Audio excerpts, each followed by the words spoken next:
One of the things most business owners in Kenya need to learn is to learn from these top corporations like Equity Bank, Safaricom, NCBA.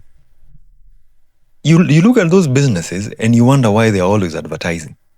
Why is a company like Safaricom, which has been existent for over 20 years, it's still doing billboards, it is still getting influencers, it is still getting I don't know who.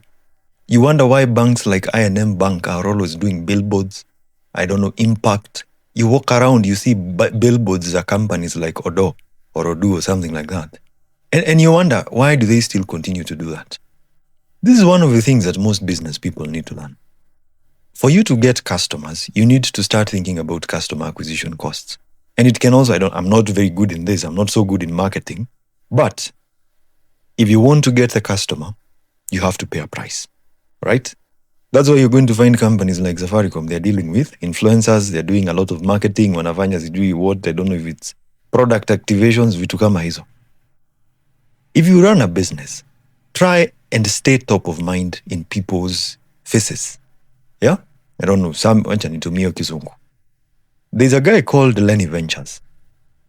Huyu jamaa, I bought my first ring light in 2022 from him.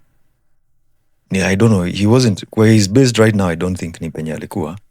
But I saw him selling through Instagram. Alikuwa anafanya Instagram ads talking about ring lights. And nikaona I saw those ads for quite some time. And then finally when I decided to buy a ring light, nikaenda nikabuy kwake. Juzi niliona anachapa ads pia on TikTok. Why is it that most businesses in Nairobi are not doing that? If you run a business, if you're selling products and commodities, borrow the ideology of top corporations. They are still marketing, they are still having money on the side for advertising. Tumia vitu kama Google ads, Meta ads, TikTok ads. Use them to actually get customers. And then create content to stay relevant. Yeah? Create videos if it is on a daily basis, ili at least watu waone wewe ni mtu legit. So that when you're running ads, when someone comes and checks your profile, they will be like, huyu jamaa anatengenezanga content. Hata amepost 7 hours ago. That is one of the things that I think most businesses should borrow. Because in as much as you look at a company like Safaricom still continues to do advertising. I mean, everywhere you walk, Safaricom Home Fiber, Safaricom what? Yeah? You walk around, you see NCBA. So that you can actually have that in top of your mind, something like that.